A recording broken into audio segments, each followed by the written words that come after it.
4주 6일 아침의 누림. 계시록 4장 3절.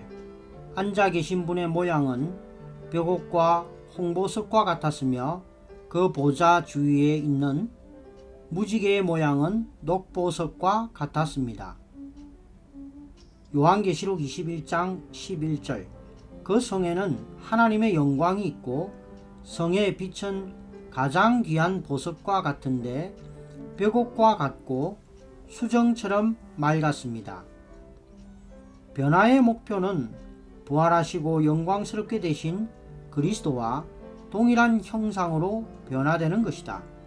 변화되어 그리스도와 같은 형상을 이룬다는 의미는 우리가 부활하시고 영광스럽게 되신 그리스도와 점차적으로 같은 형상을 이루어 그분과 같아진다는 것이다.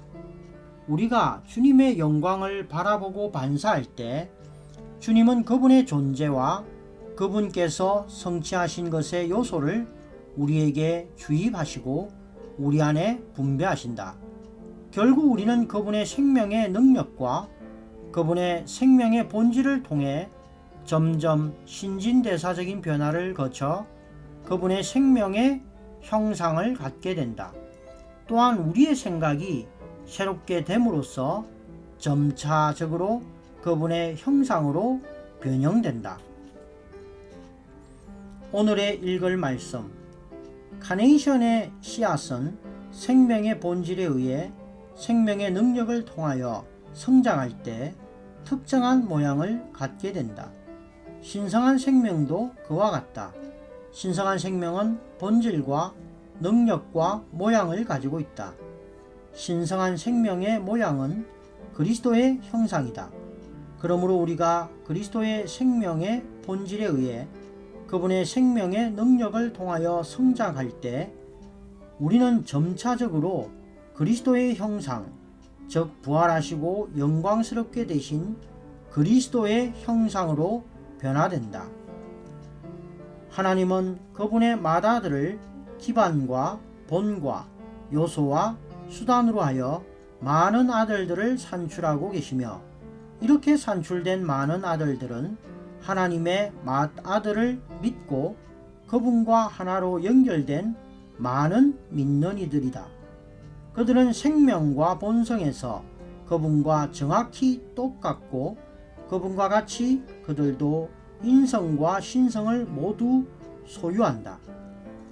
그들은 영원토록 영원하신 삼일 하나님을 표현하기 위해 그분의 증가와 표현이 된다. 오늘날 교회는 이러한 표현의 축소판이고 영원 안에 있을 새 예루살렘은 이러한 표현의 궁극적인 나타남이다.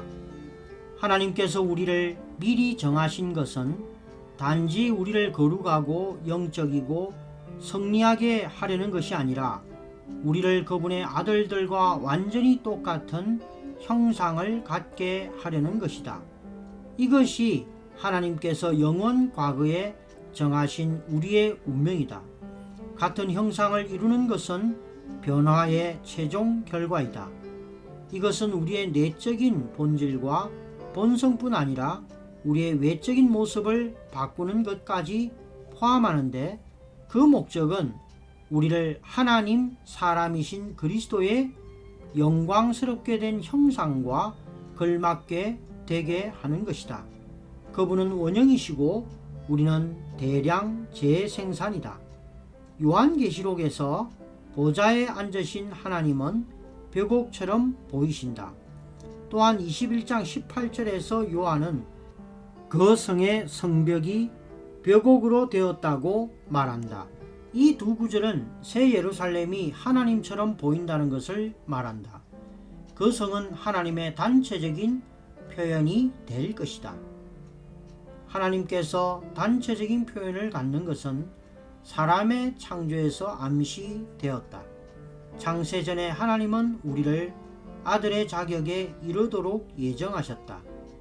그리고 하나님은 그분의 미리 정하심에 따라 창조된 이 사람을 어느 날 그분의 단체적인 표현이 되게 할 목적으로 그분 자신의 형상대로 창조하셨다.